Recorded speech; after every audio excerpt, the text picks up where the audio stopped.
Since we've assumed office, the past 10 years, the land held by indigenous people has moved from 6% to now 14%, close to 14%. That is title lands that they have. That's the first point. Secondly, we have built into our constitution an Indigenous Peoples Commission that will oversee, apart from the National Two-Shows Council, which is made up of all elected heads of villages, etc., that they will oversee Indigenous Peoples Affairs. We took 4 years of consultation to get an Indigenous Amerindian Act in place. We finally got it in place.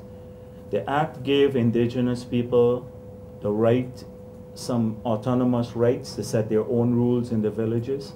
Secondly, to veto small and medium scale mining, the first time they had subsurface rights in our history. The large scale holdings, that there will be a process of consultation. And it outlined a process for solving land claims. It says who is eligible. If you live on the land for 25 years and you have more than 150 people, you're free to apply. And the government is time bound to deal with your applications. So if you look at that, we have in the cabinet 3 ministers, 3 of 19 are indigenous people. The foreign minister, she was the head of the Ministry of Amerindian Affairs that we created. That was never there. They have an Indigenous Peoples Fund created from the Treasury.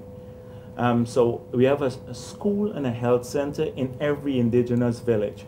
So I'm very proud, that's why I wanted to talk about it, of our record in this area. We have one area, Upper Mass, where we have this problem, a major problem, and because they claim en bloc, and the matter has been in court. Now the judiciary is independent, but if they follow the procedure in the act, then the government is obligated within a timeline, which is set out in the act, to deal with those claims. So, indigenous people, I personally know maybe 70% of the elected indigenous leaders, because I travel to all the remote areas in the country. I spent 2 full days with them. Yvonne was there, sitting, discussing not only land issues, but development issues. 2 full days when they came out for 4 days recently. So people, they have access to us, and we want to solve this issue. We hope the funds could accelerate the demarcation process. The funds from REDD could accelerate the process of demarcation and settling the claims. We're very proud of that record and the access that indigenous people have. I think we're going to have to hand the microphone back to David so that we can get it back into the audience. Gentleman in the blue jumper.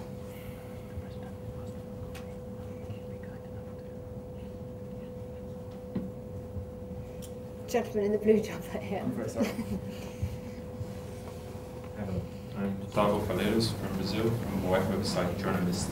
Coming back to this question of the right of the forest, this seems to be the question also behind the target in Brazil. We're saying that in 2020 we will allow 20% of deforestation still to exist, which is a size by area as big as London City being deforested every year. So the NGOs are saying that it's possible to have zero deforestation, and actually there is even an EU proposal in the REDD, last version of REDD, of having zero deforestation by 2030. So my question is, do you believe in zero deforestation? And in a more broad sense, what's your long-term view of the economy of Guyana? Deforestation is needed for development. I think you can actually get to a rate of, if you define sustainable forestry management, that is the extraction, selective extraction of logs as deforestation, I don't think it's possible, because no country in the world gonna stop extracting logs selectively in a sustainable fashion and just lock the forest away. But I think outside of that, you could actually get down to very low levels of deforestation. if there are the right incentives to do so, and the incentives are used to create alternatives. I actually believe that. It will take time because you don't reorient your economy immediately. It takes time to reorient economies, and I think that is what some countries will have to do. Our national, the low carbon development strategy points out to how we plan to reorient our economy to remove the long-term pressures on forests, because there are going to be pressures on the forests, particularly, as Marty said, as development takes place. There's a road through connecting us with Brazil. President Lula and I recently opened a bridge connecting the two countries.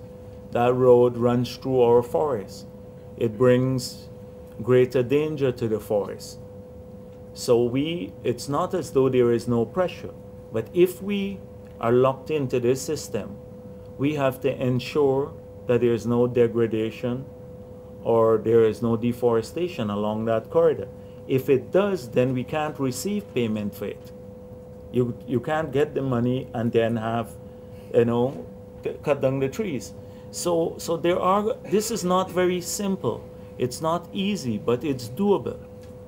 And it requires cooperation and maybe better monitoring systems. This is why the MRV system is so critical in Guyana's case, because that's the basis for anything. To say the product is real, this is happening, or it's not happening. The only way you can know if it is happening on a net basis is if you measure it right down to the detail level. And I think a lot revolves around a proper MRV system. But I think over time, it may be possible to get down to that position. Rosalind, do you want to comment? Is it possible to get down to 0%? I think you could just talk. Go ahead. I'd like to think it would be, but off the top of my head, I think realistically it's going to be extremely difficult. And that's my answer. I think realistically, probably not. But I think I would hope that we can slow rates down considerably, because if we don't, I think we've got serious problems. Basically, we're screwed as a planet if we don't. That's it. No. But I think the problems are so high. To expect us to get down to zero, I think is not necessarily going to happen. But I think they've got to be cut considerably, and I think that's got to be our aim, if you like. We've got to get as close as we can to that. Any more questions? The gentleman in the orange tie.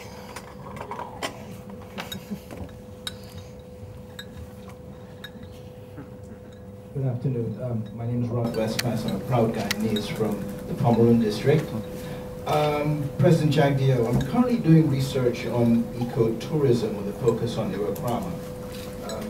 Can you give examples on how the ecotourism product can be enhanced with a view on alleviating rural poverty with the help of REDD?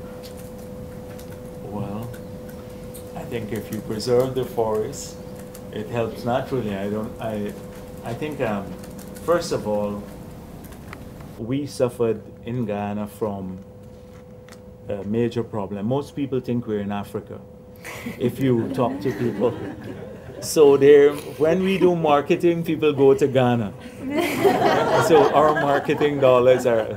Sometimes the president of Ghana receives my letters and I get some of his, and then we have to exchange.